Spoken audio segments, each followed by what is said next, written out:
You're famous for making a deal over a day or two with nothing more than a handshake.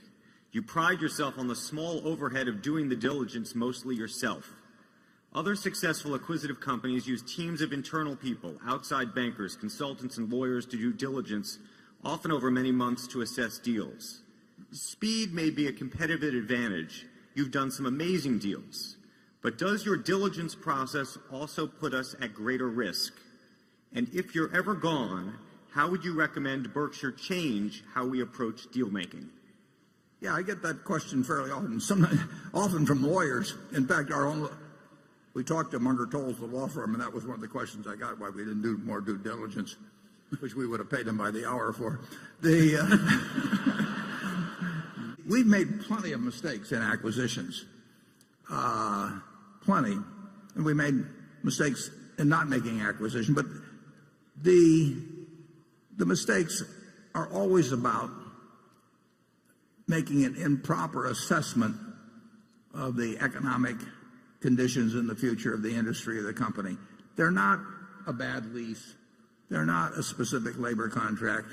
They're not a questionable patent. They're not the things that are on the checklist, for every acquisition by every major corporation in America. Those are not the things that count. What counts is whether you're wrong about whether you really got a fix on the basic economics and how the industry is likely to develop, or whether Amazon's likely to kill them, in a few years, or that sort of thing.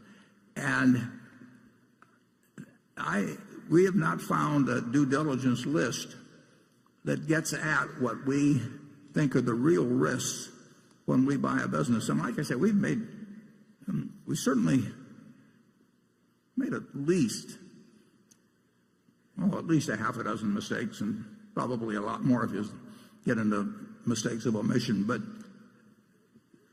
none of those would have been cured by a lot more due diligence. They might have been cured by us being a little smarter. It just isn't the things that are on the checklist that really count. Assessing whether a manager who I'm going to hand $1 billion to for his business, and he is going to hand me a stock certificate, assessing whether he's going to behave differently in the future in running that business than he has in the past when he owned it, that's incredibly important. But there's no checklist in the world that's going to answer that.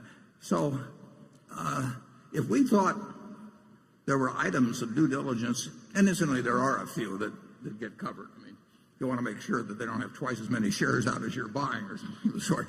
But if we thought there were things that we were missing that were of importance in assessing the future economic prospects of the business, we would, by all means, drill down on those. But the question of, when we bought Seas, they probably had 150 leases.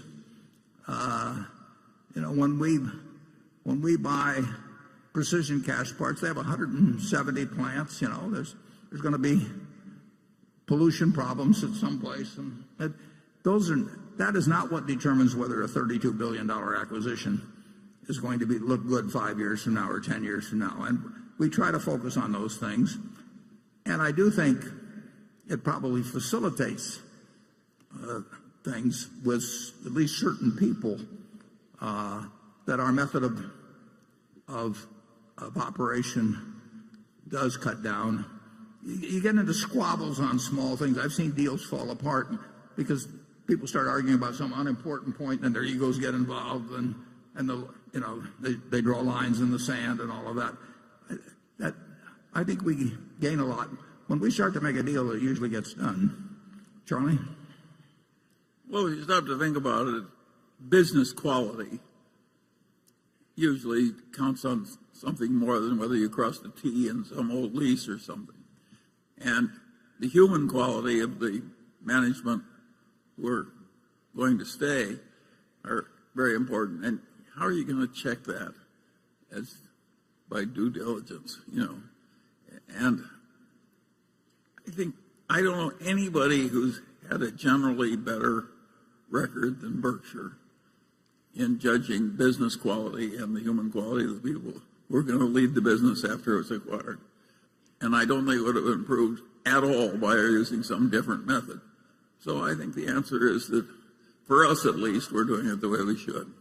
Negotiations that drag out have a tendency, they're more likely to blow up for some reason. I mean, people, they can get obstinate about very small points, and it's silly to be obstinate, but people get silly sometimes. So I like to keep things moving. I like to show a certain amount of trust in the other person, because usually trust comes back to you.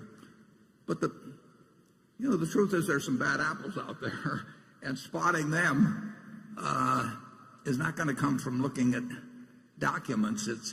You really have to size up whether that person who's getting a lot of cash from you how they're going to behave in the future, because we're counting on them, and that assessment is as important as anything involved.